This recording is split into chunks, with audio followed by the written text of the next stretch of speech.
More You could hair put gifts there? blowing in the wind. That's Satsuki with Satsuki behind him. That is fire. Nah, shit. Now I want to put a gift there too. Shit. Oh, please don't. This is gonna get bad. But I've actually seen some people on the One Piece D&D campaign on Rustage's channel. Oh god. Like this one guy, he was just changing it every time just to fuck with them. Okay. Yo! Really? Come on, boys. No! That's not your background and we're live! We back. Yes, I understand. I don't want to hear it, bro. I know. I get it. 163 has some major audio issues. I understand that, bro. I don't want to hear it. Yes, I know. But you can hear me now, right? All right, then. You can see me now, too, huh? Nobody said anything. Yeah, good. Good. Because it's the viewers who are supposed to be responding. What's going on, hypothetical viewers? This is this is Grimm bringing you One Punch Man 164. That bit was the redraw. That bit was gas, super duper fire, bro. It was that thing, and I've come here with a grouping, the full staffing, the whole league of One Punch niggas. Dang, I knew I was gonna say it. I shouldn't have said it. Of One Punch niggas that are gonna drop their opinions and viewpoints. Say it again. 3-strike rule. Come on. Of the greatness that was 164's redraw. We're also going to address the actual 164 in contrast to each other as well along the way. So stay tuned so you can give your opinions about that as well in the comment section. Like the video, subscribe. What's going on, boys? You know what I'm saying? We chilling. To be honest, this redraw to me, like the quality of this chapter and last chapter, it's not a bit discrepancy for me. But obviously with what we got, we're going in a completely different direction, so it may end up being a revision that we look at fondly on. But this is probably the biggest revision we've had in One Punch Man, I feel, because the Phoenix Man thing was big. But there's been revisions where we go to the Nariki squad and we actually save them, and there was the one with Sweet Mask, but this one completely changes everything. So yeah, that's where we're at.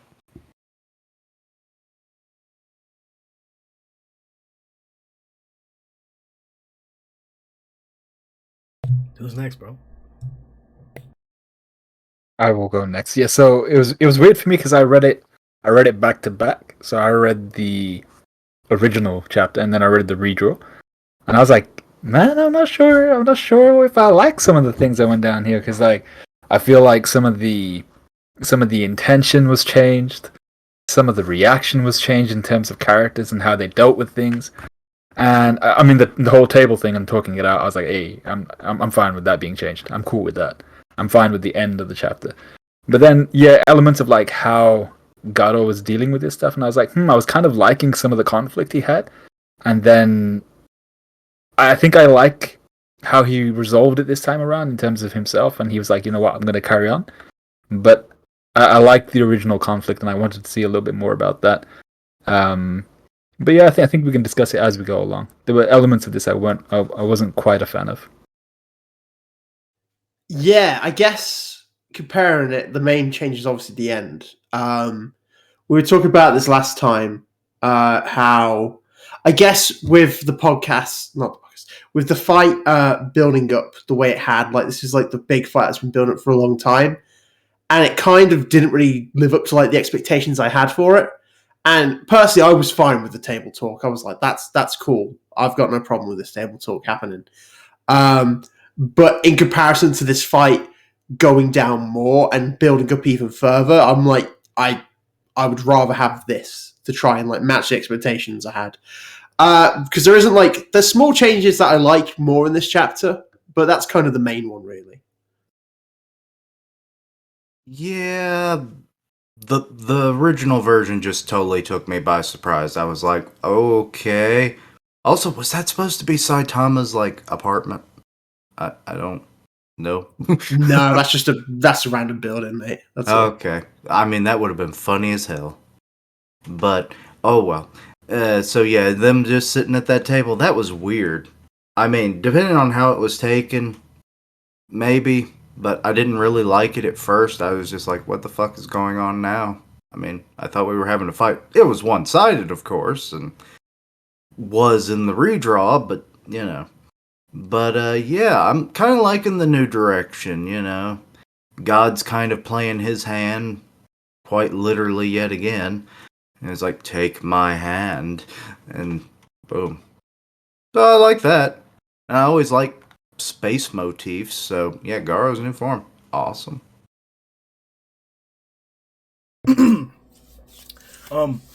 So this one might be a little bit difficult because we can't just go straight through the chapter. A lot of it is the exact same as 164, the original.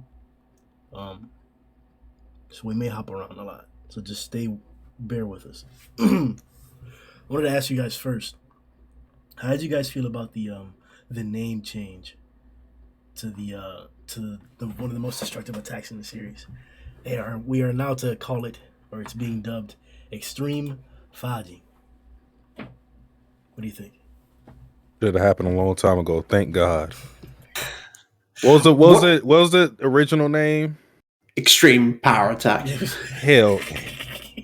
Come on now. Come on now. You already said how I felt about that. That's a generic ass Dragon Ball Z Budokai Tenkaichi 3 moveset. That's the moveset that you get to one of them Frieza soldiers that don't got a name. That's nah, man. Like I know a lot of the attacks of One Punch Man aren't like the most thought out thing. It's kind of like what you see is what you get, or what you see is how it's named. But no, not for Garou, bro. No. Hey, appreciate the translators, man. Keep that. I don't know how Viz is going to do it, but I was going to do the wrong. Let's find out. No, let's not find out, bro.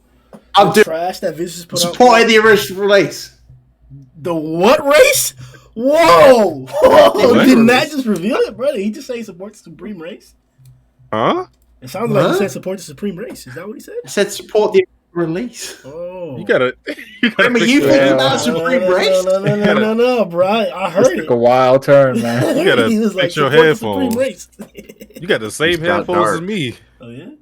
No, The Sony boys, man. My headphones are no, these are different story. Different story. godly. Different story. Does anyone know what Fajin means? Because Yeah, I actually don't, but like, Is it So like- Fajin, I think in martial arts, Fajin is like a move where it was explained in the My Hero Academia chapter, because they have Fajins in quite a few different mangas. But it's meant to be like the containing of energy and then the releasing of said contained energy. So hence why it's usually seen as such a destructive attack, because there's like a whole bunch of potential energy got it. and then released almost like a battery. How many times have you seen it described like that? That was my own description, so that was the first time. This motherfucker. Yeah, I literally learned from the same source. So that's about what I was going to say too. So Where was that? Where was that said in My Hero? I want to know if like I got to that part. It's basically the name of one of his quirks. Oh, okay. and Yeah, I didn't think- get there then. right, I think it's okay. when he's lucky. fighting there's gonna be no spoilers, but he's fighting like a sniper lady. Yeah, you can spoil If it. you got up to the sniper lady, Oh, My girl. Yeah, I I know know you you're talk talking about. yeah, and I Again. think it was explained there because he has to like travel up the building real quick. So it's like, oh yeah, I have to use Fajin, and I was like, yeah, I don't know what that is, man. You're gonna have to explain that.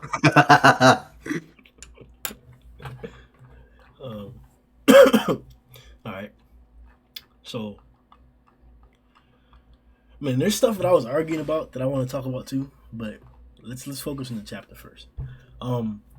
Or have we changed our opinion on this temple? Like, is this where God is going to come out from? Now that we've seen like these godly, spectacular, like Oh my god, bro! It reminds you of back in the hallway days, the beginning of the arc, bro. Where like we were just getting extravagant viewpoints, bro. Murata was out there just in his bag, just drawing shit, bro. Like that's what those clouds reminded me of later on in the chapter. That's how apparently God came out. We'll talk about that a little bit more as well. Is God not coming out of this temple? That's what I thought was gonna happen. I thought that this temple was gonna be like, the gate point of this dimensional rift that Garou had caused, that Blast and the boys, or excuse me, that Boris and the boys are coming to seal up. Boris isn't there. No, Boris ain't there, mate. Hey, listen, Boris is bro. gone. Noros. Listen, bro. Boris is like Blast's guys. No. Waros He's- is coming back, bro. There's no proof. He isn't But there. he's gone. No. Listen. Redraw took It's him a out. redraw. That's it. Forget about it. Waros and the boys. They're Who? good, bro. Redraw Oh, is stronger Boris is than dead, any mate. Saitama punch. I don't know what you on, Grim, because I feel like you're reaching. All we saw was like a silhouette of people. Yeah, like come on, mate. Yeah, that was one time. Okay. you know. Oh yeah. We don't have any other evidence of Alright, a character that may or I may mean, not that's have come like back from the dead. it's like saying the Beast King's coming back, mate. It's just not happening. Okay. All right. Listen. In 50 chapters, when Atomic does the Focus Atomic Slash again, I don't want to hear it. I don't want to hear it, bro. I don't want to. In 15 chapters, when Phoenix Man comes back to life and we see Brilliance mode, and then we see him. Let me not even. Hey, we want to Yeah. see that shit. In No, we 30 get- chapters. You want about the Brilliance Penguin? Yeah, we'll get there. Hey, The Brilliance Penguin, oh my god. It's like, I found the shiniest pebble. All the bitches will be mine. That was so cringe, bro.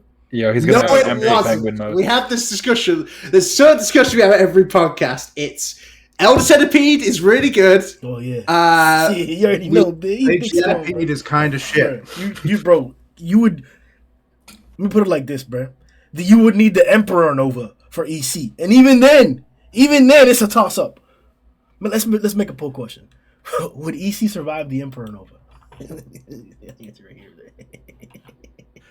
but all we're saying is that I don't know what One Punch Man did, but look, they brought back a hidden continent, and next thing you know, Togashi's back and he's drawing. Yeah, that, Oh yeah, I did see that. Right? That's like isn't that 4 you? Yeah, chapters. that's you, Lord Satsuki of the Hunter, Trash Hunter gang. What's going on, bro? Tell us about Look. Togashi, as they put it. Listen, I ain't calling him all that. Listen, we back. It's as simple as that. It's as simple as that. People trying to overanalyze the little sketches that he gives you. I seen someone make a video looking at one of the trees he sketched, and they said, "Is a dark continent coming?" Bro, just chill out. it's a fucking tree. It was like people overanalyzing. Bro, just wait for the chapters to flow. He said he's coming back. Overall, I'm glad that he is at least feeling better to put out chapters because his health is not all right, and that's the price of being a mangaka. We kind of take it for granted. We see the work ethic of a lot of these artists and mangaka in general, like Murata, people who put out stuff weekly. But yeah, it's just good to see him back in the industry. Yeah, I'll be glad to see what he puts out because this arc is gearing up to be one of my favorite Hunter x Hunter. To me, it's already my third favorite.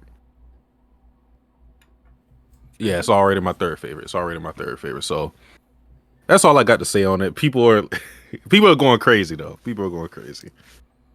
For you new members who don't know, Sasuke joined the podcast as our local Hunter x Hunter king. He's the he used to be. I mean, I don't know how many videos of Hunter x Hunter he does since the content's been lacking as of late. Oh, I told people. I said some people were like, "Where the Hunter x Hunter videos?" And I were like, "There's no chapters. I'm not putting out. I'm not these other YouTube. I'm not going to put out chat or anything when the chapters are not flowing. I'm not saying there's not. You can't put out content without chapters because you can look at other stuff and analyze characters, analyze moments or whatever. But Hunter x Hunter has been out since what, the 90s. I'm not trying to put out content that people have already seen over and over and over again. holla at me when the chapters come. That's it. You're not gonna see me otherwise. I'm gone when Tagashi is gone. We link together. Which can be a long time. A lot of people only subscribe to me for Hunter x Hunter, and I got like what? I'm at like 7,000. So my channel has been dead since. My channel is wherever Hunter x Hunter is at. So that's what it is. All right. Well, why don't you also give us your opinion about this gate here or this temple here? Has the connotation to this temple changed at all? Like, what do you think about it now? Not based on that chapter. To be honest, that's not what I was thinking about. The whole in God's intervention and everything. That of course completely was changed in this chapter. But no, I wasn't really thinking about the temple, to be honest. I know we had our speculations on what it meant last chapter, but though that is one thing that is just like wait and see for me, because I have no idea. The more I look at that figurehead on the temple, the more it makes me think of a particular Digimon. I can't remember exactly its name. It was like Tortomon or something, where it's like just a bunch of spikes for shells. And then its head also was spiked. Oh shit, my bad. Metal Greymon. No. It's not. Damn. Bro, I'm looking up Metal Greymon right now. Hell yeah.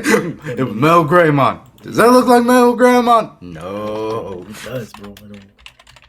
I think it's Tortomon. So I guess I'll ask this one because you two went on the podcast last time. What did you think of like the attack raising the continent? Oh, that shit was crazy. Yo, Keishan, what was that laugh just now, bro? I was laughing at the fact that it's like, oh, since you two weren't on the last podcast, Oh, that's. Oh, I didn't even both get of that. us. That little slide diss there. Fucking I was sure. Yeah, that's what I was going for. Dissing me for something that happened? How dare you? But yeah, the bulging, I suppose, Whoa, no of more. the is that too far? Of the landmass, I suppose. Yeah, I thought that was pretty cool. I was like, damn, like, because I suppose I was still under the impression that Garou wasn't like, because there's Boros levels where we're like, okay, maybe he can definitely destroy a planet or two. It seems like he's done that thing before in the past. Kind of bragged about it a little bit. So then I was like, yeah, maybe Garou isn't at that level per se. Maybe he's like strong enough to like punch massive craters in the ground and punch people through the ground and stuff like that. So I didn't think he'd actually be able to send ripples through the core of the planet to the other side and then cause a bulge in that landmass. So I have to admit, I was super surprised. I was like, damn, they have buffed this geezer right up. So I was, super surprised by his strength, but not necessarily disappointed or kind of surprised in a negative way. I was just kind of like, yo, damn, this is kind of sick though. I kind of like this. So yeah, it was really cool to see that.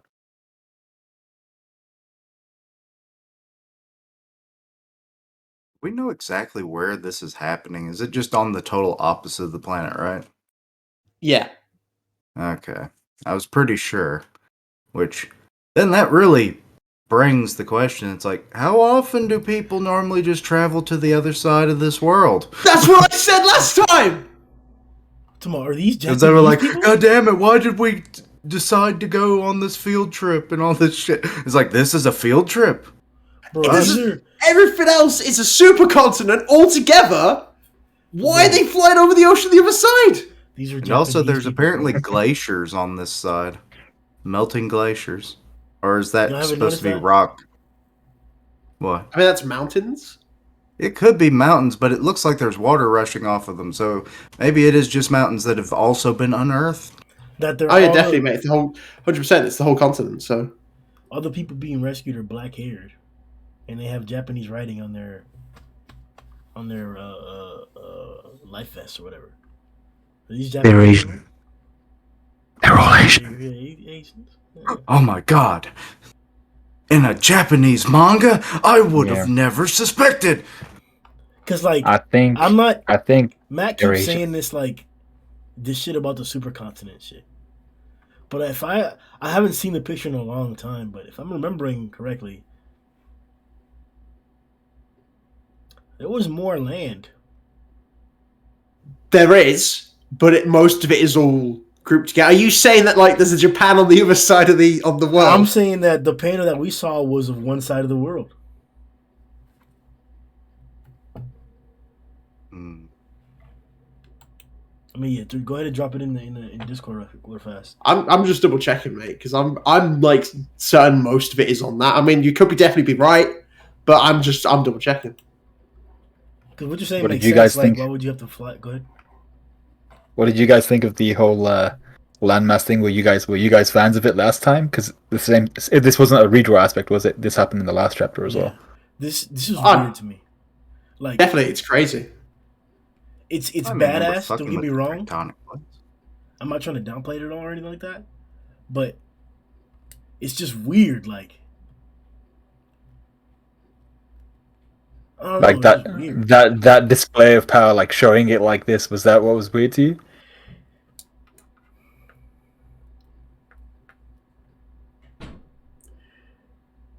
And This was Grimm not like hears the Earth drum. Cutter. Like the Earth Cutter was like, not only do we get an amazing panel of it, but it was immediately resolved. Like we know it was, and then I don't know. Like it's just like it's too crazy. Like to be doing something like this, and the only thing that happened is that we lifted a little bit of the Earth on the other side. It's bulged out now. Like, it isn't. I think that's really crazy. He threw a punch so hard it shifted the tectonic plates and made land rise that had been sunken. Like, it's like I talked about this a little last time, but we know that as like a sunken continent, right? Because that's what Spring Mustachio was talking about with the Moonblade and the Sunblade. Shit, you don't think? So yeah, I think that's where definitely. I didn't even think of that. Because they've found the one. Like if we would have seen like the core, like the crust, the mantle, and all the different layers of the Earth, like literally breaking apart or like eviscerating or like being pulverized, like in result of the punch, and we saw like in the child fight, whenever he like punched through a Phoenix Man with the great giant fist strike or whatever, and then we see the panel of like just him like just slamming him through all the layers and all the different levels of the Monster Association, or like what's another instance? There is no Monster Association anymore. I'm trying to think of another time too where like we see the full, maybe like that punch, that the serious punch that Saitama did to EC, like where we see like every single phase of the punch. Something where we're seeing every single phase of the attack along the way. But this is just like, oh, these waves push the Earth on the other side. And messed up the magnetic field. So man, like. Okay, I can kind of feel it in the sense of you're expecting a greater delivery for an attack that did something like this. Yeah. Yes. Okay, yeah, I feel it because it's kind of just like forearm mode. He's propelling himself, places his hands on his chest, and then he's like extreme CPR through the mountain, and then the shockwaves did what they did. Yes, I suppose the delivery might have and could have been better. And it's I not suppose just what that, I was. like, okay, good. I've spoken enough. I was just gonna say, I suppose what I was a little bit kind of shocked by was the fact that this attack affected the magnetic fields, and the Earth Cutter didn't. So then I was like, maybe because like the Earth Cutter maybe it didn't get deep enough for like plate changing or anything, plate cutting, when we were talking about tectonic plates. But then I was like, but a chunk of the Earth was literally hovering off the face of the planet for half a second. So I was like, I don't know, maybe that should have done something as well. But maybe it's just me. No, maybe it did, but obviously because like Blast hadn't really been introduced at that point, maybe it's just something we didn't see. Yeah, that's a good point as well. I forget how far down the crust goes before you even reach the mantle. So maybe it wasn't even that far down. Yeah, could be the case. Fuck, I forgot what I was gonna say right before that. Damn, Keisha. But now I'm kind of worried. Like, what we see in this is probably just one aspect of this being altered. Because think about it. Okay, that goes completely through the core of the planet, which is nothing but magma and iron. Okay, what happens when that kind of shit happens normally? We get volcanoes. there's probably massive fucking damage in other parts where it just all that shifted, broke parts of the mantle, the magma just then seeps through and then just breaks its way through. So there's probably new volcanoes going off all over the place now.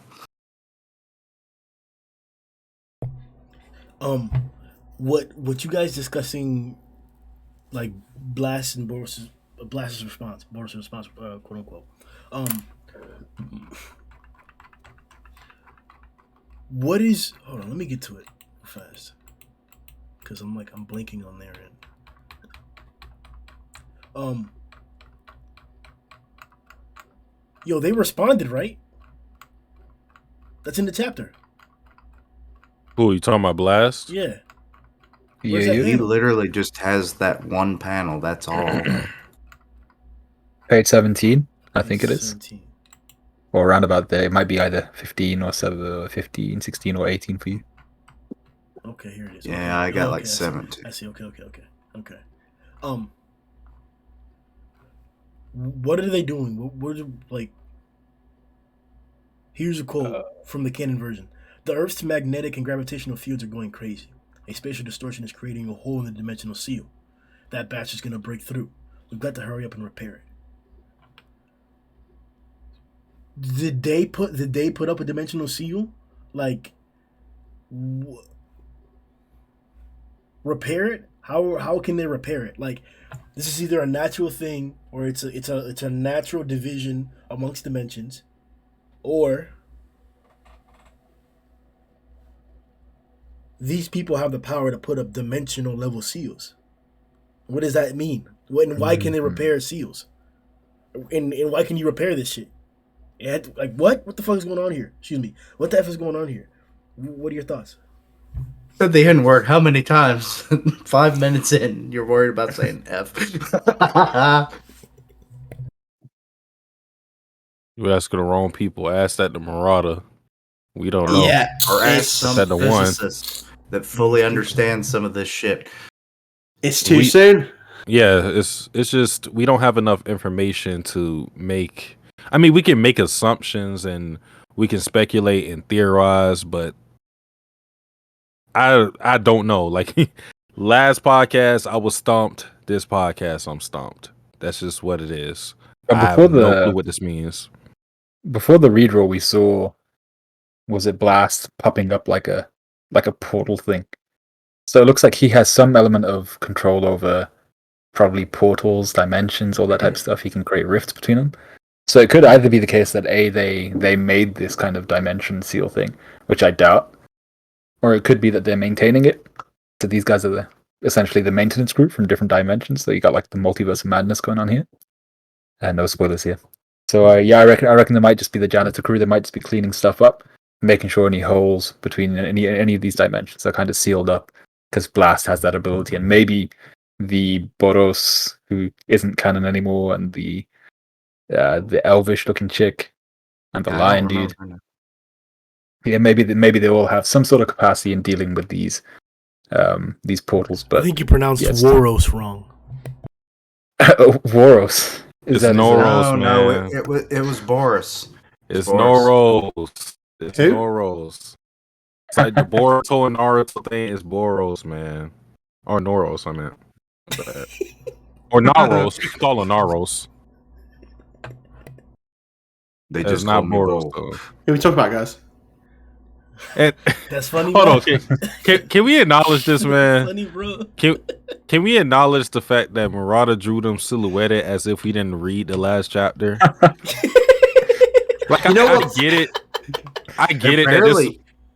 They're barely silhouetted. There's Hey, like you know what's two crazy? other figures. On Shonen Jump, they still have the original, not the redraw. So officially, if you want to be that guy, but Grimm doesn't want to be that guy. No, F that guy. But see, like, I understand, like, people who buy the volumes are going to probably see this version instead of the one that we read. But it's still so funny to me that he silhouetted them as if we didn't see. I seen damn near her whole upper body. I seen the titties. I seen the elf ears. I seen the lion head. Why are you silhouetting them as if I didn't see it? Oh, this What is just he makes me hiding? think. What Okay, is he any of you guys ever seen Dracula Dead and Loving It? No. No, Nope. I haven't. It was a stupid movie with not Liam Nielsen, Leslie Nelson in it. He was Dracula. He had this, the little like stoogey guy. He was underneath some woman's like covers in her bed, and they were like, "Oh, it's like we gotta throw this bastard in jail." And he's like, "I didn't see anything. I didn't see anything." As soon as they closed the door, he's like, "I saw everything."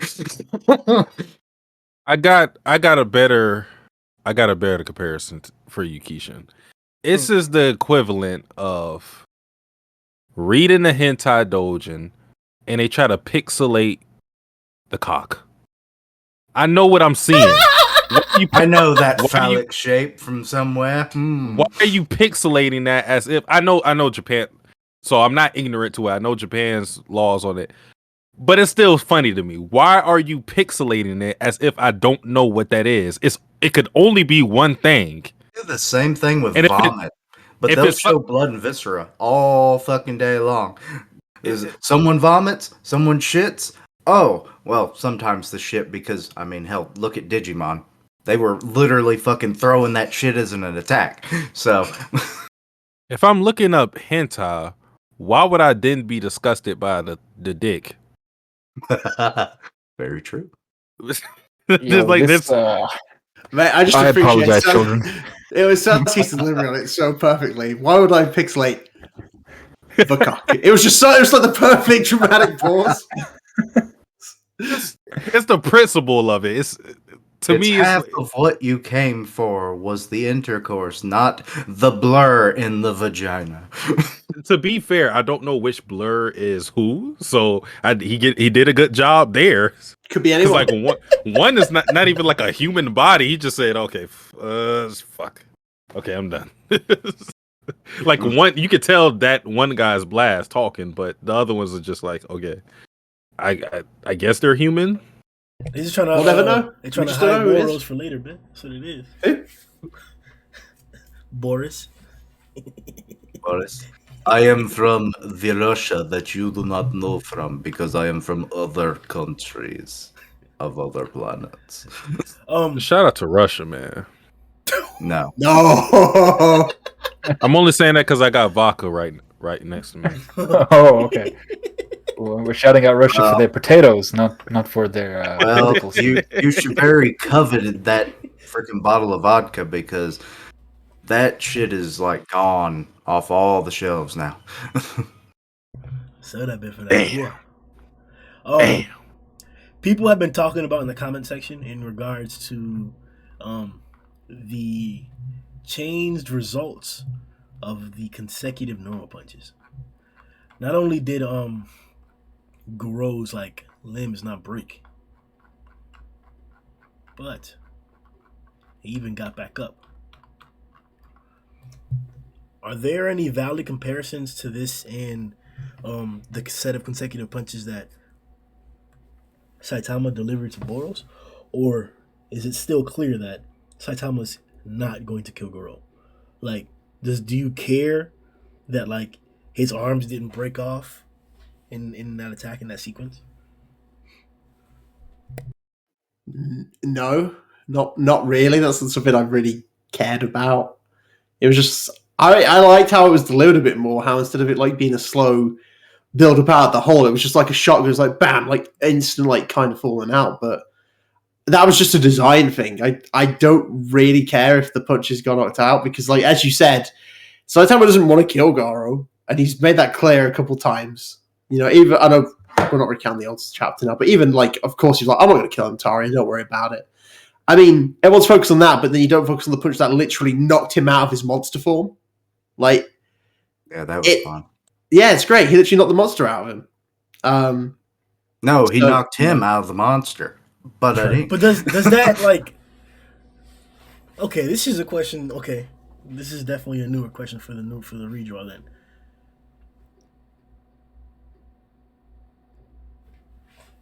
doesn't that take the fangs out of this fight? Well, as in like making it look like Saitama might on the fly, just be like, yeah, I'm gonna kill him. I'm gonna just break his arms for him. Is that what you mean? I'm saying that, like, okay, so making a comparison. Go ahead. I mean, in terms of like taking the fangs out of this fight, I guess if we're talking about like Cosmic Fear Garou, like even if because Saitama's still going to beat him, we know what Garou does, what God does to people who fail him. What we saw with Homeless. So, is God going to kill Garou, or is Saitama going to find a way to save Garou? I guess is the next question. See, this is where the redraw with Phoenix Man comes in. Because so far we've understood that Saitama can jump into other people's dimensions or their pocket dimensions. Thank you. So I think he's just gonna roll up and be like, "Hey man, I wouldn't kill that guy if I was you," and give him his arms back. That's gay. His arms back. I thought you were gonna go somewhere like. Go ahead. No, man, we need to give you a definition of what gay is, man. I've seen that word thrown around too much. Hold on, I got you. I got you. It's Pride Month. I got you. 15 years ago, You gotta when be that informed. started becoming a thing. I gotta inform. Okay, We get that SJW treatment from Sasu. Oh, is he gonna drop it in the month of Pride? as far as Merriam-Webster defines gay, a of relating to or characterized by sexual or romantic attraction to people of one same sex. I don't think anything said so far in this podcast was gay. Bro. Not one thing. Bro. It was definitely gay when Sundown was like, "Oh my god, I want Saitama to get inside of Garou's head and just talk him down out of it." Like, he definitely didn't say it that nigga, way. that's I gay. didn't say it like that. Nigga, that's What gay. was gay, Grimm, was actually gay was when you gave that amazing speech about Garou. You're like, Garou's like the wind. What's the world without it? And you went, yeah, I'll give him some sloppy. Woo! No. Did YouTube hear that? Did you say that? Mate, Did you say that? I remember it. That bothered me so much because he said something so good, and I was about to be like, damn, Grimm, that was actually really well put. And then he immediately fell on it with that. Bro, I don't know what you're talking about, bro. Grimm, legit that guy that just like spout the sickest poetry in existence. Like he'd be smacking these haikus, and then the last sentence would just be, "But I give Put that tongue sloppy." away. Yeah. Whoa, Yeah, listen. I've never said that, bro. All I'm trying to tell you guys is that no, all this talk no jutsu stuff. It was crazy when when Matt and Sundown were alluding to that fact in the beginning that they were appreciative of the talking that was going on. Because no, this is Saitama we're talking about here, and it spurred me to write down a question that we'll talk about. Maybe we can even talk about it right now, but. Like, no, that was gay. Talk no jutsu is gay. But the question that I really want to get to, that we happen to have fallen right into, apparently, is Garou losing development? This thing that I'm calling, and it's Pride Month, YouTube, so it's okay, that I'm calling gay, where Saitama's sitting down to cordially discuss this with Garou, and he's sitting there like all chibi like, with his hands on his knees, getting ready to talk. This is not characteristic of Garou. This is not the guy who we've seen. I didn't like that. But I did appreciate the mental back and forth that Garou is having with himself. It does seem like we have less of that this chapter, especially because in the previous chapter he was talking about or considering or contemplating his death at the hands of Saitama. Even going as far as to have, what is it, a bonsai cry? Or a bonsai run? I think that's what it's called. When you just go all out, whatever you have, and it's to the death. That's what we saw. Yeah. And that didn't happen this chapter. So, did Garou lose development in this redraw? So I think my take on that is he didn't necessarily lose development because, like you, I did enjoy the whole him going back and forth in his mind, like, oh my god, I might actually lose this. I'm getting my ass beat. I've tried everything. But I suppose what this chapter decided to focus more on wasn't the fact that, Garou has doubt in himself. Because what's gotten Garou this far so far has been, I refuse to lose. and he got his headphones. I wonder why he just went away, and then he started doing this off screen. Yo, there's gonna be a live unboxing as we're talking about Garou's inner turmoil. This is gonna be enjoyable. But yes, I think we did miss out a little bit on that, but that hasn't been a mainstay for Garou. I don't think we've seen much of Garou throughout the rest of his fights thinking, "Oh shit, I'm gonna lose." He's always been that guy that's gonna stand back up and continue fighting and get knocked out or win. So I think that's what this chapter focused more on, which is going back to that Garou of he's not going to sit down and talk. He's going to get back up and he's going to try to win. He's not going to consider death or anything like that, even though he did get decked in the end. So even though I did kind of miss the fact that we skipped out on that part in the redraw, we didn't see that inner turmoil. We did get something which I think is closer to Garou.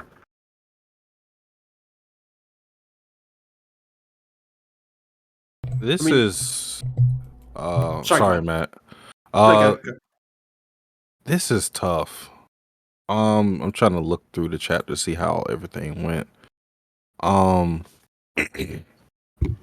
Because I felt like the not revised version was leading to a good moment with Garou, because I said before, I feel that his resolve of wanting to be, or I guess being on the side of the villains, the monsters, was very childish almost, and I never felt that like he wholeheartedly believed in that.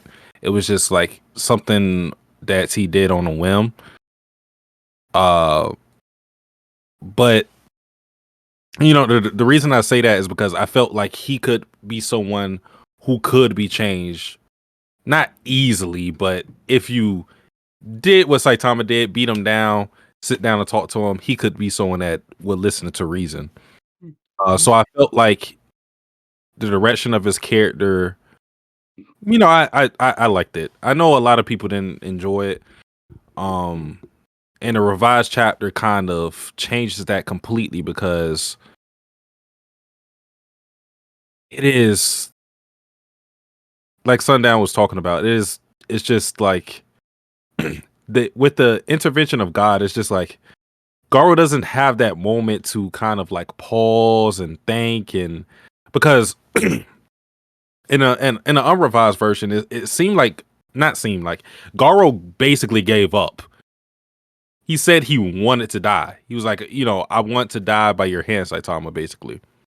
And this chapter is just Garou doesn't really have that chance to give up, and he just is basically bestowed upon the power, and then it's like we're back into the fight. So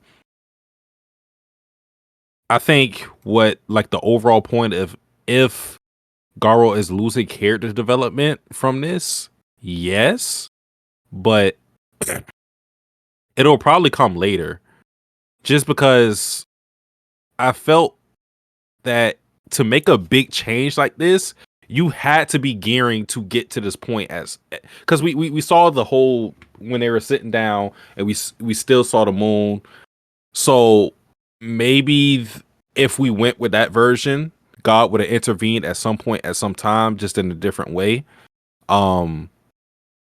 But yeah, I think just that point of Garou talking to Saitama and whatnot is just being delayed. So, but it's hard to say. I really have no idea, but that's my feeling, because I don't think that you make this big of a change without getting to that same point. Maybe one called Murano was like, "Yo, hey, bro, you jumped the gun." Like, hey, chill out, bro. I ain't trying to do that right now. Chill out. So I don't know.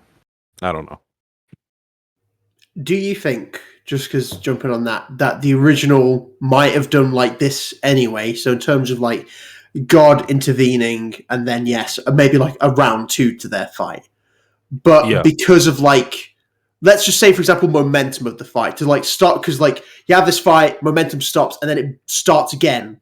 Mhm. Would you think they redrew it because it was like, okay, let's just keep the momentum of the fight going, and then have this discussion at the end instead?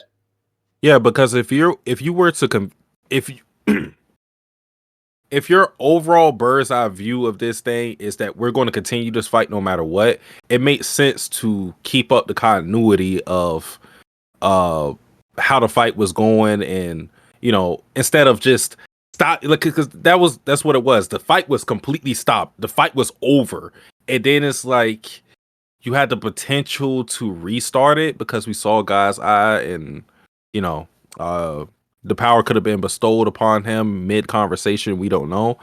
So I think if you wanted to continue to fight, this was a better way to do it for sure. But I do think that Garou is going to get to that point of being able to be in reason to by Saitama. So See, it's funny that we got to this point because the next question I was going to ask is if God is going to be taking away from Garou's development. Because you're talking about he's eventually going to be doing it. In the other iteration, we were going to get it right now. And I also think that we were probably going to get situations where them sitting down at the table, having a conversation with Saitama, we could have gotten God trying to get inside of Garou's head and trying to propose to him as well as they're having a conversation. And then just like in the Phoenix dimension thing that Sundown mentioned earlier, Saitama could get involved and then he could confront God in that manner, in a metaphorical way or a psychic way or whatever. That put aside, I only agree that the redraw. I don't agree that the redraw was made to preserve momentum. But when you guys mentioned that to continue the fight, yes, that's what I think. And I guess sure, because it would have been difficult to build up momentum again from that point. Because I don't think we were gonna get an outcome to where Saitama and Garou just don't agree, and then Saitama's like, all right, F it, I'm done talking. And then just tease off on him. Like, hey, Tadio, I can't do it, man. And he just takes off and takes his head off or whatever. I don't think we're going to get that. I thought, and I believe that we were going to get a full convincing. Maybe we could have gotten a little bit of a fight after that, sure, but it wouldn't have been. I thought we could have resolved Garou's character issues at that table sitting, and that the last chance we had for a great fight was God's involvement. Now we have God's involvement, and we've removed that whole table situation. I think that we got the redraw because not only he wants to save Waros from the boys, but I think God is going to play a different role than what he was going to originally, which is why once you guys are done giving your opinions about if Garou lost development or not, I would like to talk about God's involvement with Garou. If having God being such a good part or such a significant part of the arc right now, and potentially later on, is he taking away from the resolution of Garou, the hero hunter, the guy who's been pushing the storyline along since way back then? And as a matter of fact, before you answer that, is it the case that the Monster Association arc took away from Garou? I want to I want to add this. When you talk about like how things would have gone if they were sitting down with each other, this is my perspective on it, because I believe that it would have ended up in the same way as the fight continuing. I don't think Saitama would have convinced him there. This is how I think it would have went though.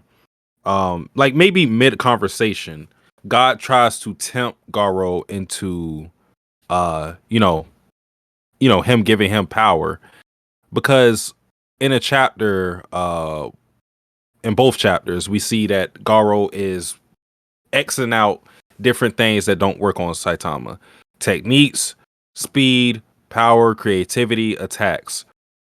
So he was basically trying out everything, and it's because everything failed that he gave up in the original version. So I believe if he had a second win or the potential to raise up his power and fight Saitama again, he would have in that moment. So I don't think Saitama would have just had the conversation with Garou, not been able to get to a conclusion and fought him again. I think it would have went like they talk mid conversation, whatever it is. God tries to talk to him. The talk is paused. Garou realizes that he has the potential to get back into the fight, and he gets the power, and then he continues. That's how That's how I believe it would have went.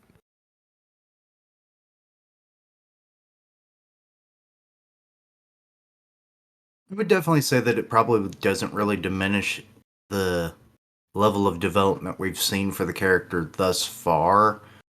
You could just say he was why he accepted the whole deal in the first place was, he was wait. "Oh, Before you what?" answer that one, please Yes. answer. Did Garou lose development from the redraw, and then go to the God one, or if you want to discuss, or if you want to also answer. Well, I wouldn't say that he did. He just keeps trying, and that's been a key part of his characterization is that he doesn't give up. Considering how many times he's literally just been punched across town by Saitama at this point. This was what, third, fourth time? And then in this fight alone, it's been virtually every time they clashed.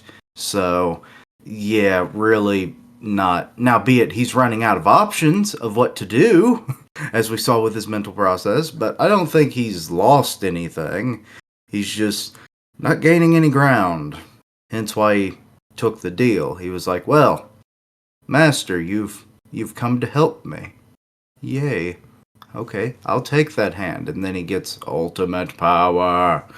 But yeah, until we find out if he can talk or not, because I mean that seems to be a more consistent thing with the people that have taken up the deal, that they still have their minds and a much stronger body, but he hasn't been shown that necessarily. At least, unless I'm missing something. Did he actually speak at all or think? No, It's, that's the whole blessing versus possession argument. Well, this is, I guess, close to possession because Saitama was like, "Oh, I hear two voices." So I think the argument is it's not just Garou, but God's kind of in Garou's body at this point in time, especially with how different he is physically compared to someone like Homeless Emperor.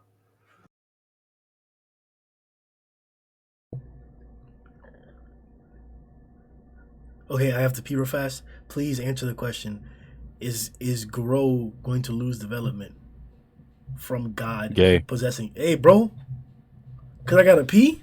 You trying to help, bitch? Yeah.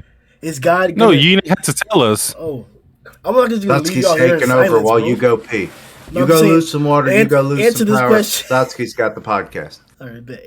It's Garou losing development because God is possessing him. And is this a blessing or a possession? Did he give him powers or did he take his body? Okay, I guess technically he lost development, but I think Satsuki said it best where it's stalled. Like I still think this conversation between Saitama and Garou is going to happen at some point. Maybe not necessarily at the table, but I think it's going to be there because I think Garou he's gonna be like, even after the power of a god help me out, I still couldn't beat you. And he's gonna. That's when he might be like, maybe this was never meant to work out. Him and Saitama could talk, but yeah, I guess it's possession. Really, just because of how different the form changes. Like I said just quickly, but with Homeless, he still looked exactly the same. He just had energy power. I guess Psychos and Orochi combining was kind of looked more like a natural combination between the two. But this is, I guess, more like a natural combination of everything we've seen of God and Garou. So I think possession makes more sense to me. I think I agree with I agree with that, Matt. And it's kind of hard to tell because when Garou first came to the surface, I didn't know if this was actually Garou just because of how different his appearance was and whatnot. But he was in the right state of mind. He just wasn't. I guess he was just feral. But I think it's more possession. But I think it's going to progress into Garou basically absorbing the power. What's been consistent about Garou is that he sees techniques and then he implements it into his arsenal. So I think it'll be a stream for sure. It'll be something big, but I think he would even implement God's the power that was bestowed upon him by God into his own arsenal. And that would be a very big moment for him, because it's not within Garou's character, to me, to just follow the creed of somebody else, entity or not. We know this is God, but that's not within Garou's character to have this big figure just, basically give him instructions, and Garou was just like, "Yes, sir. Yes, He God, didn't- sir." He didn't do it with Bang, and he didn't do it with Orochi. So why the hell would he do it with a god? Yeah. So I feel like it wasn't even a real choice for him to take the power. It was just like, hey, take this. Are you guys saying that you think Garou's possessed? Yes, He might be. me and Matt at least. Yeah, so far. Before you and Sundown go, I want to put this point of information out there, because this is an actual debate here, because I think there's strong evidence for the other side, but I also believe he's possessed. The strong piece of evidence is that God doesn't know about the water stream. And what did Garou do? That's what I've been hearing consistently. Go ahead, please. But then there's the argument of with God, he if we're to believe that this is some omnipotent entity, then because we see stuff like him being able to just go to someone and know what tempts them. Like go to Tatsumaki and know that Blast is going to be the one to tempt her without knowing any information about Tatsumaki on the battlefield, at least. Key, I didn't even think about that shit at all, bro. Also, to argue about how God could know this, like if God's been watching everything that's going on the whole time, he surely would have seen Bang and Garou fight, which is why he might have been like, okay, I'm going to choose Bang to get to this kid because he's his master, and he would have definitely seen them fight with the water stream style as well. Well, 100%. That covers the whole like knowing, and the fact I'm trying to think, just to try and break Sasuke's first example, see if there's any like flaw in it. Has she ever mentioned anything about Blast? No, we didn't know about Blast until this arc, right? Well, Pretty much, we didn't know about their relationship at all. Yeah. Until this arc, Just until that his chapter. name. He's number one. Don't ever see him. That's it. Until that chapter where we saw her in the prison, we didn't know that her and Blast were affiliated whatsoever, right? Yeah, you're right on that.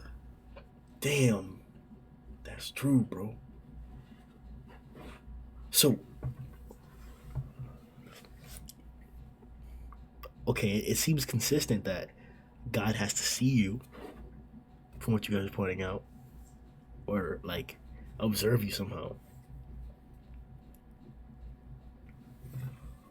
It's probably like something to where like God can see your deep desires, or something to that extent, to where they know enough about you to manifest itself in a way that would tempt you into taking the power.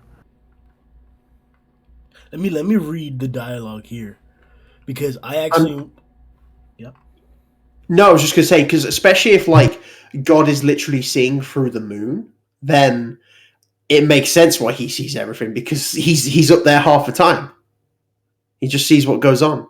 For like we obviously don't know like how much he can see. Like if he see like everything that goes on where he focuses, but like that's probably how he found out about homeless in the first place. Well, here, fuck, bro. There's just so much to just, bruh, cause I love this, bro. There's so much to speculate now, bro. Cause like, I want to go back. I want to read the dialogue, because we have to break down the essence of what he's using as persuasion for these two instances, up against Tatsumaki and up against Garou, and that'll give us, we can find similarities amongst those two examples, and that could help us define how God is actually like getting this information. Because it's a valid point to ask, why is Garou doing the water stream if he's really being possessed?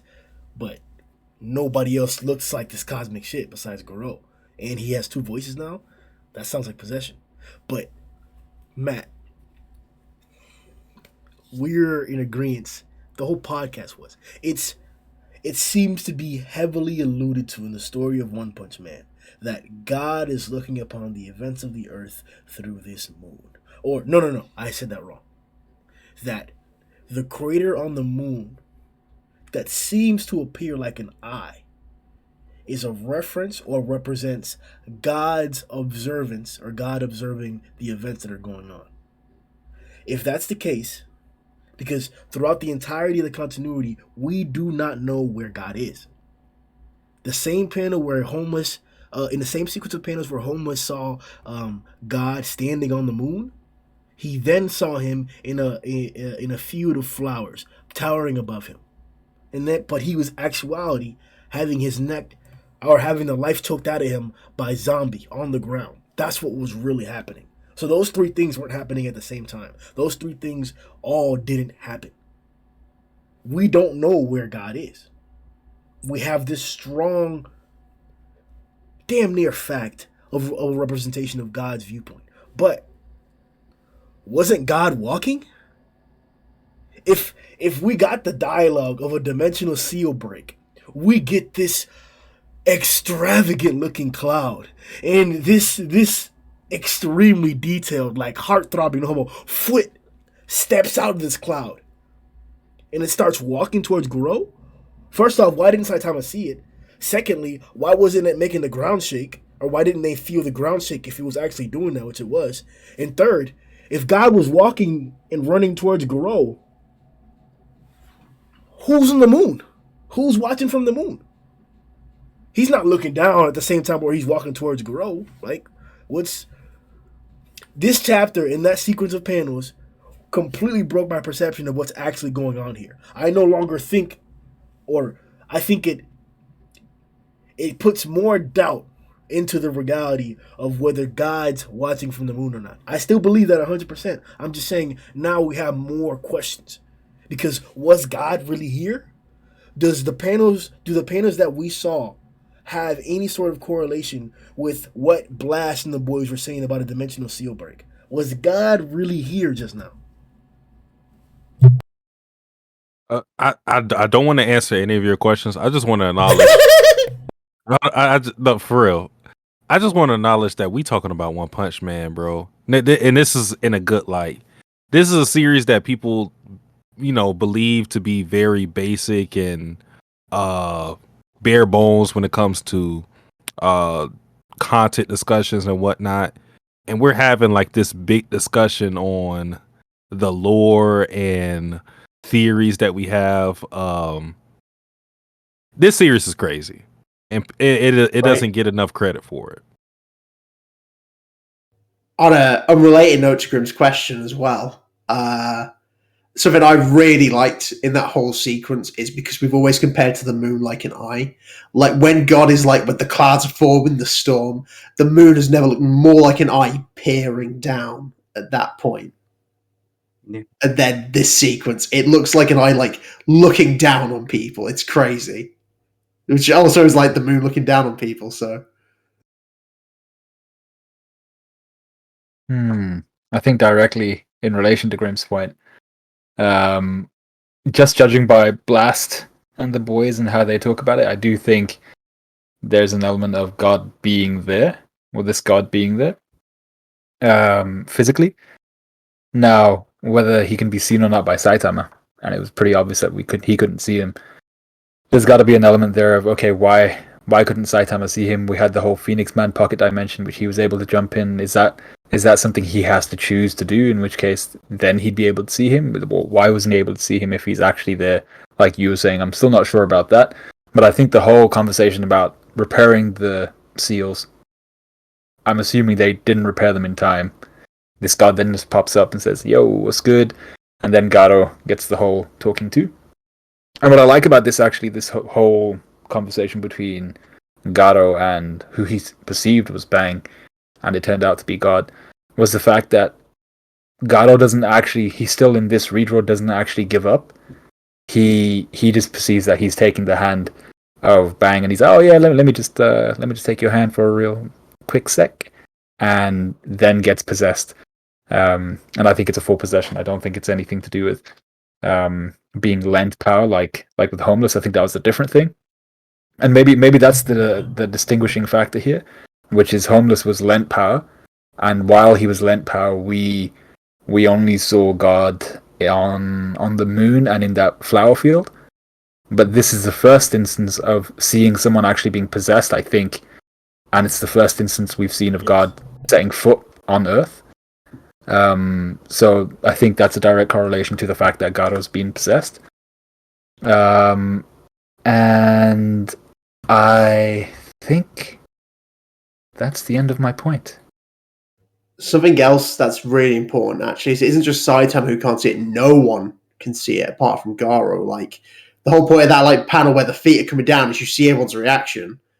And then the next page, they're just like, oh, it's just thunderclouds, just like Saitama is. So it's only Garou who's seeing this. So, but why? Like, that's what I'm saying. I don't know. Like, we don't know. There's got to be something like, because it's not even like to do with contact with the cubes, because we know Saitama touched a cube, but it's not like you can see it now. It's like at their, it's got to be to do with people at their lowest point, because Garou is at his lowest point right now, and he, like, you know, his whole worldview's coming to a close, just like it was with Psychos and Orochi and with Homeless Emperor, who was about to kill himself. At their lowest points, that's when God shows himself to people. So for some reason, he can only show it to them and not to people who necessarily aren't at that point. Well, it's going to be the people that he's... The whole reason why he's showing himself in the first place is because he has an offer to make these people. And he's only made an offer, I think, that we've actually seen. We didn't see the Homeless offer. We've only seen the Tatsumaki and the Garou offer. And he's only offering people who would... What was that whole prophecy thing that would make a good vessel for him? That same vessel we saw in the... What was it where we see... who was it? It was Orochi getting pummeled down into like the core of the planet, or basically into like some sort of chamber with lava and stuff like that, magma. But that same prophecy over there, it talks about having a good vessel for God, a vessel that can actually take the power of God. So Tatsumaki is, okay, prime candidate. She could probably take the power of God and be a good vessel for him. But then the second candidate in this situation, and someone who might even be willing, someone power hungry enough, would be Garou, especially if he's being offered it by Bang. So I think that's the kind of rule, the stipulation, which is only if he's offering power to an individual will they be able to see him. So then Saitama and all these individuals wouldn't be part of that process. But that's also, to me, and the reason why I didn't work with Tatsumaki's, because Tatsumaki's like, when he tried to persuade her, he's like, oh man, you lost and you weren't strong enough, but it's okay, because Blasphemous showed up and was like, oh, I've got more power. I can show you a power I've learnt about. And obviously, Tatsumaki was... remember Blast's words, and that's what really saved her on that. Like, no one can help you out but yourself.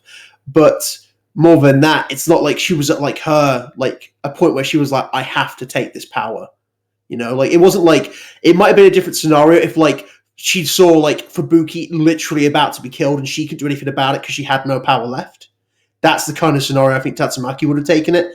But I think God kind of didn't go in at the right time for Tatsumaki. Might have been different in a different scenario, but I think her moral was too strong on that. Yeah. Can we remind me? Was it the same way that it was offered, in the sense of, did Blast offer his hand to Tatsumaki as well? So that's something which is kind of sneaky and sly of God as well, because he's always offering. He's like, yeah, just take my hand, and then it's literally just that contact, which seems to be the contract. It's just like you shake his hand, GG, done. It's that whole like deal with the devil. It's like, here, let's shake on it, you know, kind of deal. And it's like, once you've actually touched, it's like, it doesn't matter if you actually said yes or no. It's like, that deal's fucking done and dusted. Hey, look at Grimm, man. Have you ever done that shit, or have this done to you, to where somebody will do this shit, and then if you look at it, they'll punch you? Yeah, like, yeah, that was a rule in high school. No, it was this. No, it was the face. It was always like, oh no, if you've got like if you like your hands bigger than your face, then you got cancer. That was the one. I've seen both, but that whole thing, the hand gesture you were talking about, it's like where they'd like, hey, it's like they'd put it like near their leg, and it's like, hey, you're looking at my dick, and then they punch you on screen. You do the circle thing. You gotta hold it below your waist, and if they look at it, get them one good time. Like you're gay. It sounded like you was hitting niggas with a 2x4. What the? Bro. What's that sound effect? Hey, bro, that was mechanics, but it was going on. Yeah, you know, big strong now. I want to ask this question: is it out of Garou's character to take the power from God, or is he just desperate enough? He's probably desperation. Yeah, he's not taking it from God though. In his hand, he's taking it from Bang. Like that's the difference. It's still. I was gonna mention this earlier. It's still a breakdown in Garrou's understanding. Like this, he can't. This can't be a literal thing. He knows that Blast isn't here just trying to help him. He knows that he's falling down that Bang isn't there to trying to give him his hand to help him. That he's falling down from the sky. Like this is a metaphorical grab of his hand. It has to be that. Like, I don't think he actually believes that Bang is right there giving him his hand. It has to be a metaphorical. Like, this has to be a representation of, like, Garou using Bang to push through or push forward or something like that. And it happened to be God. I know it's difficult, but I need it to be explained why it's okay to see this as Garou believes that Bang is right there. That looks like a shadow. And that's giving him his hand. Why should I believe that Garou thinks that's actually happening?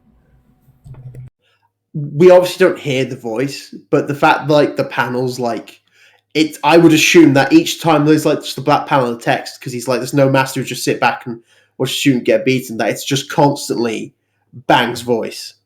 That's what I would have to assume as to why he go Bang's here, because I can hear his voices clearly. I'd say it's probably because it's one of the first, if not only, people he trusted during his training arc. It's like, you know, Bang was like, oh, a young enthusiast. It's like, I will train you. It's like, you'll help me get the power to, you know, to do whatever I want to do. It's like, I don't know what you mean by that, but sure. And yeah. So that's why you go for the person they trust the most.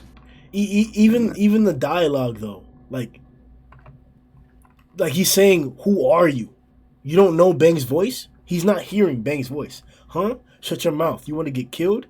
When has he ever talked to Bang like that? Even when he was fighting him during the EC fight, like he never spoke to him like this. He didn't even. He always calls him like old geezer or shitty old geezer. Yeah. Yeah, he doesn't even think of Bang this way. Like it's more of like damn, now I gotta fight this guy type shit. Like it wasn't like this. He knows he's not talking to Bang. He accepted his power. That's what Satsuki's asking. Is it out of character for Garou to have taken this? Yes.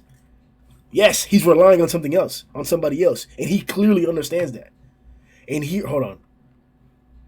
What are you trying to say? Who the hell are you, asshole? Show your face.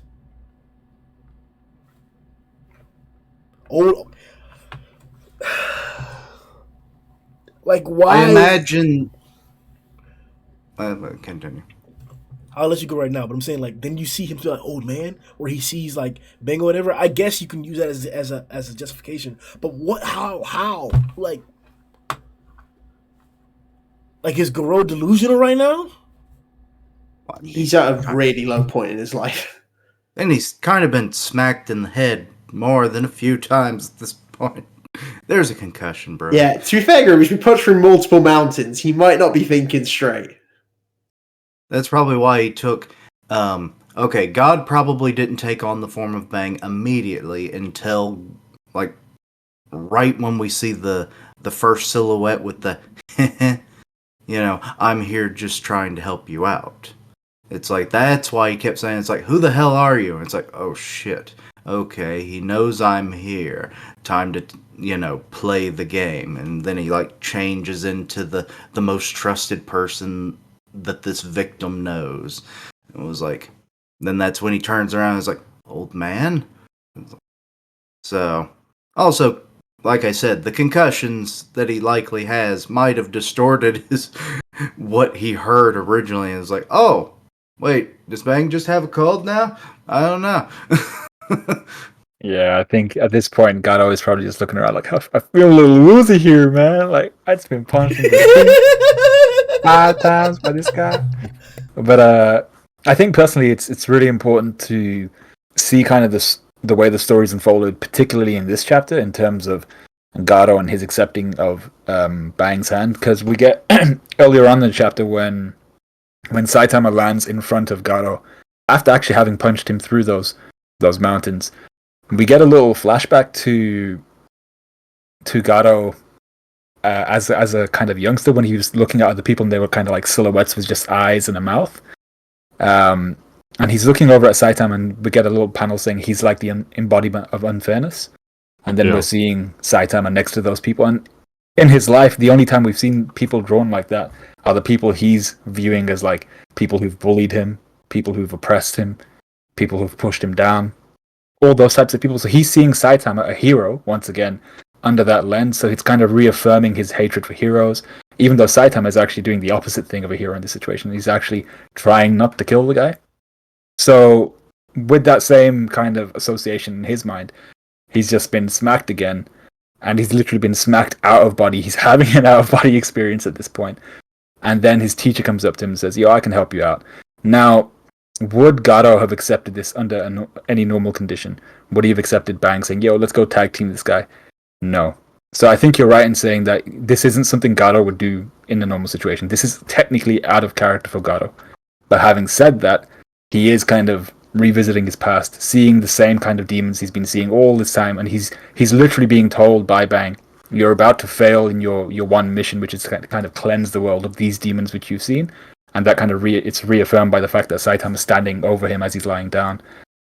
So I think, yes, it's technically out of character for Garou to accept Bang's hand, but seeing the situation he's in, I understand why he took Bang's offer and why he took his hand. That was well said by Sundown. Definitely. I have literally nothing to add to that. Yeah, I can't really. No. You win best argument. So, And look at him in his vanishing cup, you magnificent bastard. Keishan like him, huh? Okay. Oh, it's like I saw the red bottle, and then all of a sudden it just disappeared, and I was like, "Oh, he's a wizard with words, and in real life, huh?"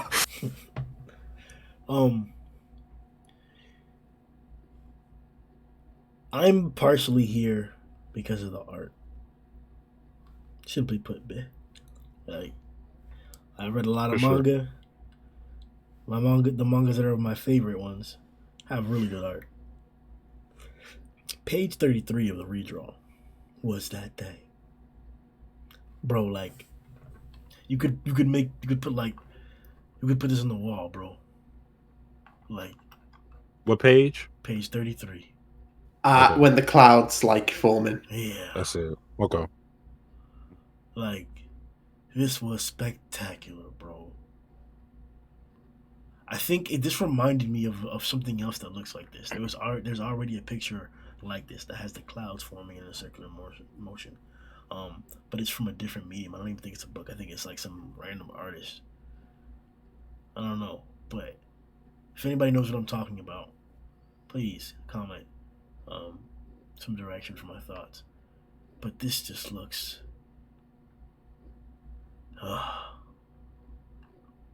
Roma, what y'all think? What y'all think about God's feet coming down out of the clouds? It's crazy to think that all of these events are happening, and I don't believe anybody can correct me if I'm wrong. None of us believe that this is going to be the last arc of One Punch Man. This is like world-ending stuff that you would see in a last arc. So the fact that we're getting it right here and now is crazy to think about. I don't like I said, nobody in this call right now believes that One Punch Man is ending after this arc.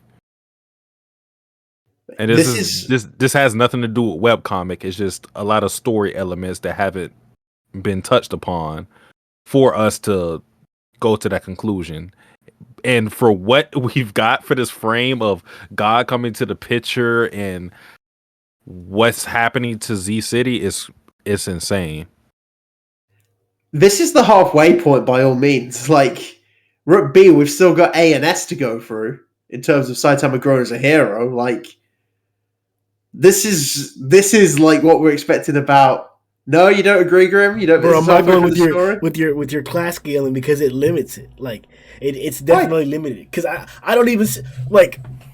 So the way I was looking at it, I was looking at this as like the second, if not the first, big arc in the whole storyline, and that's in regards to just the S class. We only got like half to a good portion or a small portion over half of the S class. The rest of the S class still got more to put out. We still got more to see from them. Like, well, what do we see more? We've seen more Pooty Pooty than most people. Pooty Pooty got the deep sea introduction. Pooty Pooty got the martial association arc, a full fight of his own. Pooty Pooty participated for the most part, to a small degree, a little bit. No, he didn't. No, Pooty Pooty got took out of the surface fight, didn't he? What fight? Oh, the surface fight. When the Kades came to the surface, they took Child Emperor. Pretty much. Yeah, Child Emperor. Yeah, Pooty Pooty he got sent flying. Yeah, Okay. So that's been the saving point. But Atomic, he got the Melzigard fight. So did Bang, he got the Melzigard fight. Bang got the EC fight too. And the Martial Association fight up against Rover or whatever. A little bit less during the majority of it. He really only fought on the surface for real. But you can tell, even amongst the heroes that have been here, it's everybody's getting some and some are getting less. Like the whole complaint about Amai getting just clapped. Whole arc, man. A whole arc of Amai getting clapped, bro. It's just cheek spread. Literally. Bro, it's not red, right? Okay, you're hearing me. Literally, Amai had his cheeks spread open, bro. Just ripped apart, man. Whole arc. That's literal. I'm not being metaphorical. Literally, whole arc. Amai was out there getting his cheeks spread out, bro. Just ripped off, man.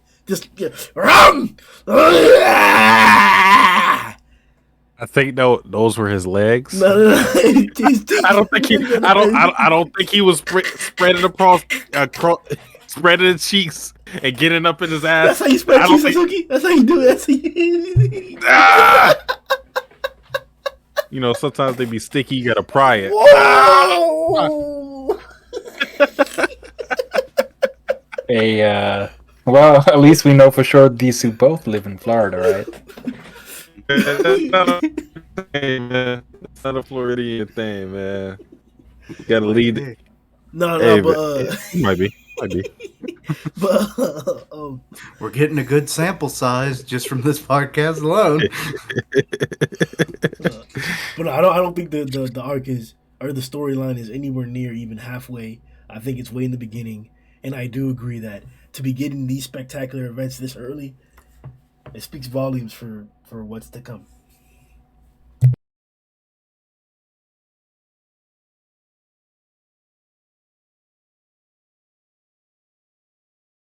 Well, I'll add this because we talked about Togashi earlier in this podcast, and I think I may have said this before, but I think One Punch Man is breaching that same type of storytelling when it comes to like the linear world building of Hunter x Hunter, because a lot of shonen, what you'll see is this progression of power. It's like there'll be powerful opponents, but you don't really interact with them until a certain point in the story.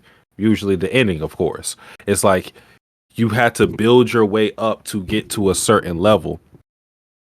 With One Punch Man, with the S-class heroes, with their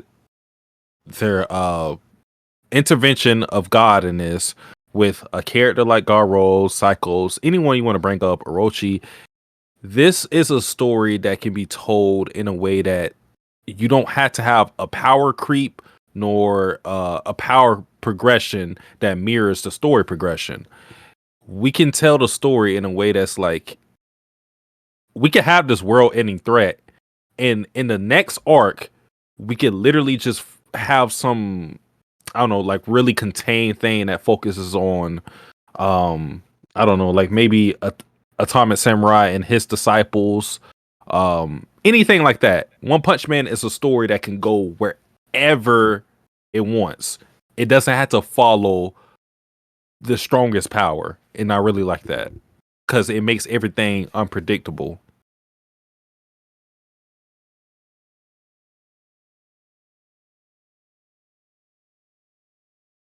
What did the rest of you guys think about that foot coming down in the clouds? Was it big, beautiful? Were the hallways better? Like, what are you thinking? Nasty ass Definitely toes. wondering, was it actually happening or not until we saw that one panel where they're reacting and they're, oh shit, and then it's like, oh wait, they just see the clouds? Okay. I have to wonder, the way if you look at that one like super cloud formation, it actually kind of looks like a staircase, given what we see when you actually see the feet. So it's like he's actually stepping down from the moon from my perspective, and then he's walking across the water. But why he can only go so much out of the portal, I don't get. So I guess that seal is still Intact. functioning. Yeah, for the most part, it's just breaking it. Why is he only showing his toes? Yeah, why don't he just stick his head out and he's like, hey, motherfucker, you want some power? Because contrary to what Suzuki was saying, this is the only point I think contradicts that, is that we are 154 chapters in, or 64 chapters in. So maybe we should be seeing some sort of resemblance of a linear storyline if we are moving towards that. Because I think that's one of the big differences, or one of the big things that I'm not sure about in regards to the authors in the story. Is it just going to continue to be like episodic growth, like random things, random monsters, random instances, random small dilemmas that may take, at the max 5 to 10 chapters? Or are we going to potentially be seeing more of these multi 10, 20, 30, 40, 50, 60 chapter arcs for like years on end? Like, can we expect to get another big arc? Is it going to be like, I think it was like, what, chapter 93? Chapter 93 or 94. 93 is where we had the meeting with the S class to actually come here. But the assault was starting way before that. I think in like the 70s, actually. Because the EC versus Genos fight was chapter 84, I believe. And they would have met, obviously, and like officially like assaulted together a few chapters before that. I think like 5 or 10 chapters before that. Not to mention the alluded comments, or what we believe was like rumors of way back when, like back in I think it was what's the kelp monster?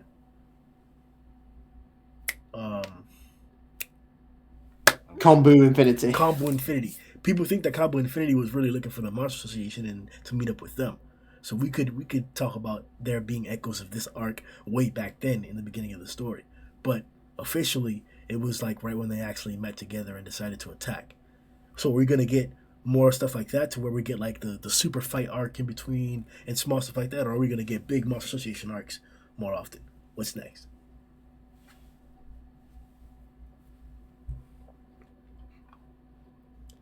I mean, there's so much they could do right now. Even if they'll do it smaller or bigger arcs, like literally in this fight, a landmass got risen up. Like I said, I think that's to do with Moonblade stuff, and we saw, like, as Grimm put out, there's a temple there. There's stuff to explore on that side of the earth now more. There's obviously whatever Charred Emperor learned from Phoenix Man as well, obviously because he knows about like the more corrupt side of the Hero Association. There's stuff to do with. There's stuff we haven't even touched on with like the organization. Like they've just kind of blended in with everything going on, but we can't forget about them. If there's any other points I want to touch on, like I guess maybe like if they really want to touch on like Genos and the mad cyborg he's after. But there's a lot of ways they could take this next arc, but it might be a few points, or it might be just like one big point to make. Like in comparison to this, where we follow like one massive story with Garou, it might be like multiple story points that meet up for like a big finale for like the next arc, for the next big saga at least.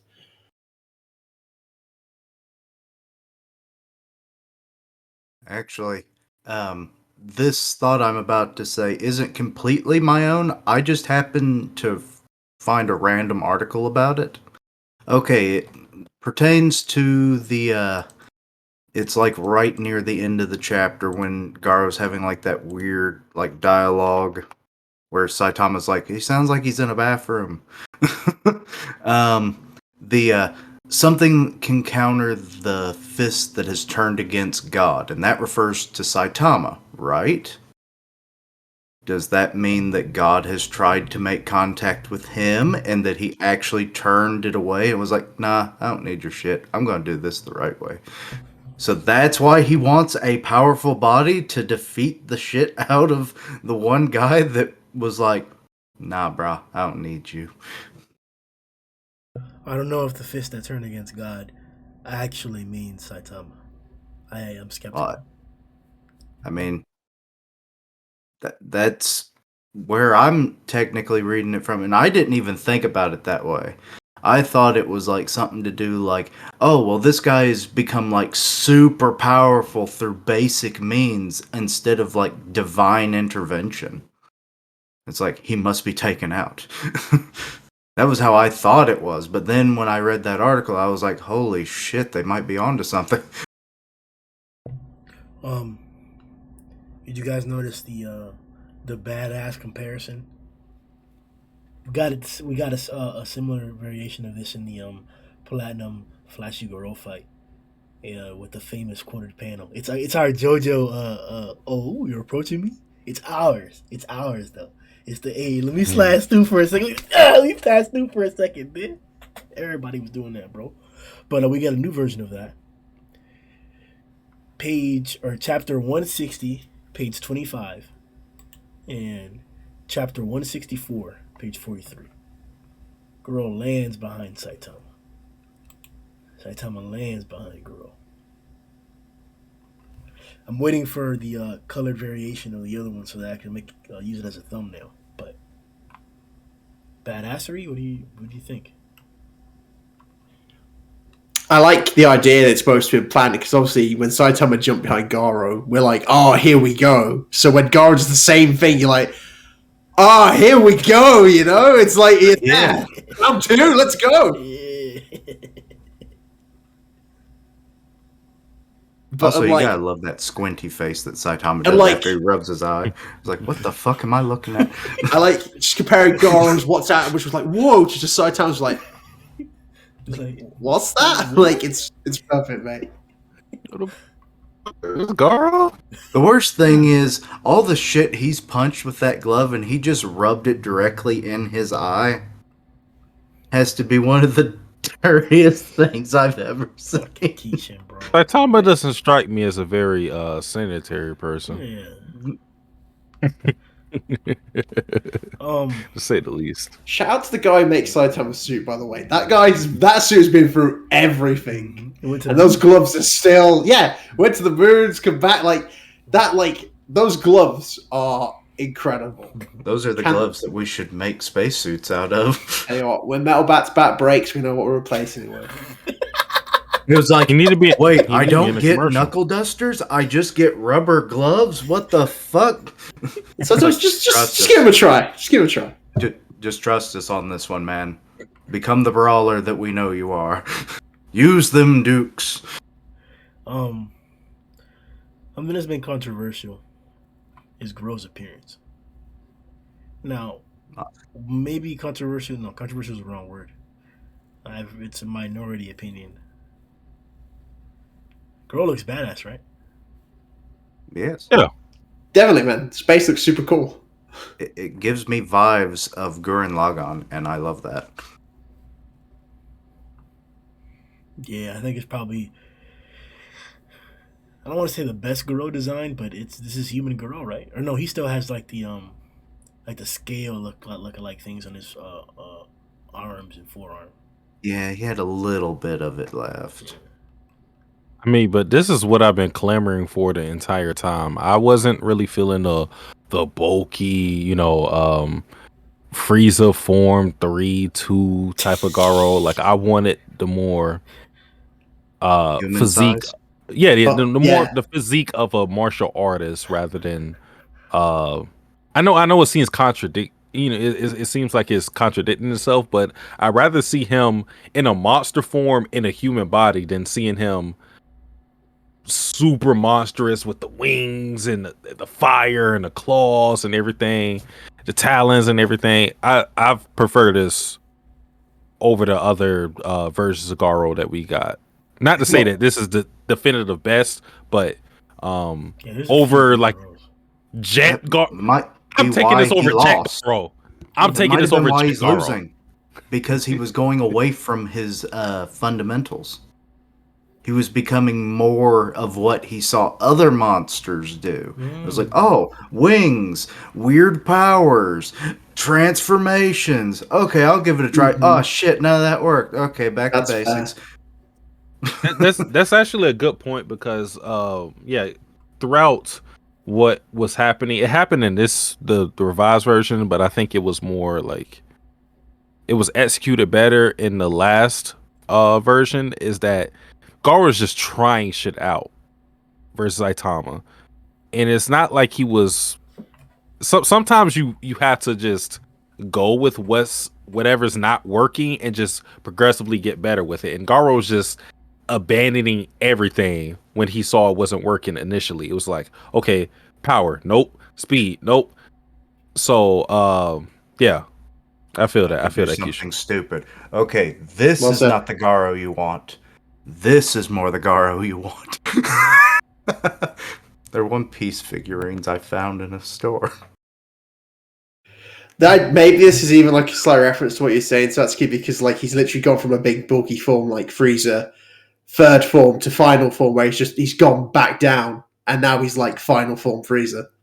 And those to add to that point, my favorite versions of Frieza is the first form and the last form, the final, or not the bulky one, not the 100% Frieza, No, but you know, regular Frieza's where it's at. yeah, yeah, and it's kind of like that follows the same mold of Cell, I guess, because I don't care what nobody says. The first version of Cell is absolutely terrifying. Oh, With definitely. the tail, that's terrifying. The way he was just killing people, just absorbing, that's terrifying. And then the perfect version of Cell, of course, everybody loves that version. Those are my favorite versions. It's like the first and the last are usually always my favorite with Dragon Ball Z. The the second. So you never have a Is it the true second? favorite form of the Saiyans, do you? Because they keep getting new forms. Which is the third form. The Frieza's third form. That's what I thought of when you were saying Frieza's forms. It's disgusting looking. I hate it, and it like reminds me of Budokai Tenkaichi 3. Like the crazy stupidity people will pull with that shit. Like I just hate Form 3, bro. It was dirty. Bro. It was based on the Xenomorph. Yeah, it's very like super alien-esque, yeah. But How's it go, Grimm? I didn't know that. I didn't know that. I didn't know for years, but then once I read it, I was like, okay, that makes sense. Yeah, it then, makes sense, but I didn't know that. Damn. But then makes you wonder, are all the other forms supposed to be based on other popular monster alien things? Which Yeah, would have been awesome. What references are we missing? But it's sad that that's the only one Cell's that's obvious. first form was based on like horror monsters, and like that's why he does what he does, where he's like sucking people dry. It is terrifying. I don't. Hold on. Hang on, Grimm, you got something to add to that? You got something to add about Cell's first form and how he takes people down? The thing that's weird is that he can absorb your bones, but he can't absorb the clothes. Does he do that intentionally just to like leave that ominous of what the hell is happening to the people? You'll never know because I've already sucked you dry. Man, this is Gucci. You can't absorb Gucci. Nah, he wants to make sure he absorbs their power, but he doesn't want to absorb their style. The people in Dragon Ball Z got whack style, man. You can't see. Yeah. Style knows, man. When you try to model after the 80s and it's like, oh god, that was a disaster decade. It's the truth. Hey, relax, yo. Bad. It looked like you were just talking to the ass. So that's gonna be it for 164 redraws discussion. Oh, actually, just one more thing. Do you reckon God will keep his Indian accent though? No, you had to do This is the part where we make Sundown read all of God's dialogue. Yeah. Look, man. No Yeah. pressure, but you brought it up. I don't want to put myself out there, but if they're looking for voice actors, I got that one on. But hey, we'll start the petition. It's fine. Also, I have a crazy theory to what this whole like cosmic skin now will be. Okay, Saitama can like easily just one punch viscerate whatever, right? What if this is actually the cosmos that we're seeing on him? And when Saitama goes to punch, it gets sent somewhere else in the universe and it doesn't hurt him. So like he's phasing through the punches, basically. More or less. And like you'll see like little galaxies or whatever, they'll just That concept would be interesting, just based on like if that were to happen, whether or not Saitama would hold back and within a fight because of the damage that he's causing. Like the concept itself is very interesting. But how do y'all think is the fight is going to go now that we got Cosmic Garou? It's gonna be crazy. I think that's what it's gonna be. Is like, is it gonna be like Twitch is like space martial arts, or is it like Galaxy Stream Fist or something? Like Saitama have to bust out some like serious series against this guy. Like that's what I'm like. I'm starting to question if Saitama's gonna be adequate now, because like we're gonna get to see a new Garou up against Saitama. Like, ooh, Let's punch. Yeah, I don't want him to just like be doing that like, oh, I'm not gonna fight back to you type shit. I'm like, that's what I'm saying. Like, I don't want to bring this up again because I don't want to think about it, but I really hope that this whole like I'm not gonna kill you thing is downplayed a lot, or is like straight up thrown out the window, because fuck Tadio, bro. Don't nobody care, bruh. Nobody cares. Go all out. Caped. Just do it. Hold on. But don't you think that's a testament of a true hero? Because I see only if he gets hurt.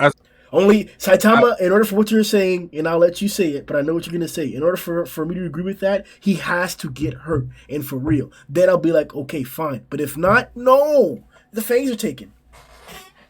Because, I see the same thing being brought up with a character like Superman. He has all this power or whatever. But I think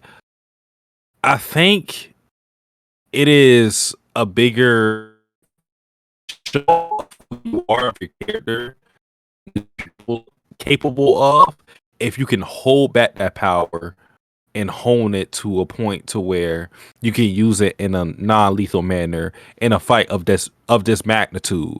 Because if you're like, I don't know, like saving a cat out of a tree, you could probably hold, what power to hold back. But you're in a fight like this to where your opponent is trying to kill you, assuming that that's what Garou wants to do, if he's whatever mindset. But he's in that mindset. There's a fine line of whatever power you have and how much power you're going to output in a fight to try to end it in a way that he doesn't die, but he's defeated. Like I feel like that's way harder than just straight up killing your opponent. If you're trying to kill your opponent, you put out the best power that you can. It's really simple. But if you're trying to meet certain conditions, in which case this is making sure that Garou is alive, it's way harder. Way harder.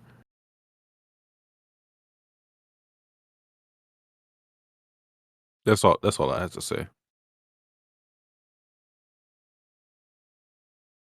Nobody has anything to add. Okay, what kind of level of damage were you talking about that Saitama would have to have? We talking about a little scar that like splits one of his eyebrows permanently, and Murata has to draw that little gap every now. We either have to get forever now. It has to be, because I was thinking to myself like, okay, maybe it is unreasonable to say that Garou needs to draw blood from Saitama, or else the defanging of this fight will supersede its glory. A serious punch. right? Maybe, sure. Like if Saitama has to pull out a serious attack, what serious like backhand type shit. Okay, but it can't be some extreme Fajin type shit where it's like, hey, I pushed the earth, bitch, and then some temple gets pushed out on the other side of the planet. Oh my gosh. No, bro. It's got to be some Earth Cutter type shit, bro. I need times 2 Earth Cutter. If I'm going to be comparing Cosmic Figaro to Boros, I'm going to need to see them Sairochi feats, bitch. I'm going to need to see them. People don't talk about that. People don't talk about Sairochi. Yes, the fight was long. Yes, sure. But she was doing that thing out there. So let's not downplay the gravity of horror, destruction, capability that Sairochi brought to the game. Cosmic has to bring that, bro. Bro, half this fight, Garou's been saving people. What? How is that the case? How are you fighting a hero, but you're saving people? Stop. What? I'm not gonna pretend like I think Garou's gonna no, bro. That statement defending the fight. We already have the strongest desensitizer. That is, you're fighting caped, so you're not gonna win. But now we've added that, hey, I'm also not gonna try hard enough to kill you. What? Why should I accept any conversation when I'm comparing Cosmic Garou to Boros? He was trying to kill Boros. Saitama tried to kill Boros, and what happened? He regenerated and said, "Come here." And then he got left half the man that he was when he came to Earth. Let's not talk about the end, all right? All I'm saying is that we've already defanged the fight because it's caped. I do not have a real expectation of Caped losing this fight. But now you also tell me that he's not going to try and kill him? Okay, fine. Then I need you to harm Caped. Make him try. Make him try. Find it funny you're calling him caped. That's my boy, man. I think that's an interesting way to look at it. It would be interesting if Garou were to harm Saitama, just for the fact that if he were to do that, then it would kind of conflict with Saitama's idea of, do I follow Tario's wish of keeping Garou alive, or do I follow my own self-preservation? Because that's human nature to try to make sure that you stay alive and something. So I wonder if it was a situation to where Garou is strong enough to fiercely contend with him, what he would actually do then. And I guess my overall point, all of that would still be a test to, are you a true hero? Because a true hero, at least the way I would define it, would put the heroics over their self-preservation, over any selfish means or whatever. And it's like, if you want to be a true hero, you gotta keep up the conditions of Garou has to stay alive. Unless you think he's too far gone, then it's then it's a real dilemma. But I'm not sure. But because Saitama took on this task of following what Tario wanted and his wishes to keep Garou alive, then we have to think in this fight he has to follow through, keep him alive. And if he does harm you, guess what you got to do? Endure. That's what you have to do as a hero.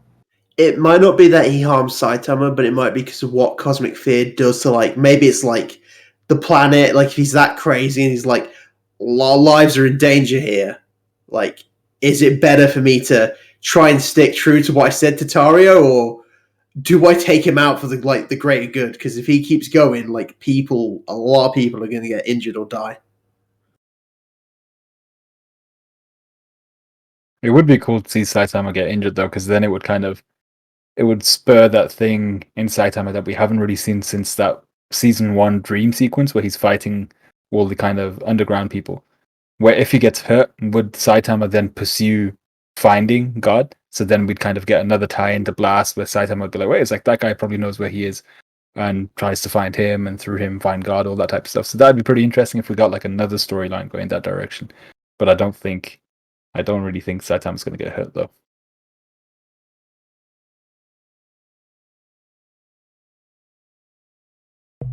Well, either way, 165 is going to come. Whether our predictions come true, whether our speculations have anything to do with the reality of what's going to happen next. Cosmic Fear Mode Garou is here. Caped is here. What happens next? Like the video, subscribe. We have an entire playlist of One Punch Man podcasts which you can check out and listen to all the way back from chapter 93, 94, I believe. Throughout all those videos, there are links to the channels of these individuals who have participated in those podcasts. Those people are all here right now. Check out those links. Watch videos on those channels and like and subscribe to those channels as well. And we'll see y'all boys next time. Yo ho ho! Jane?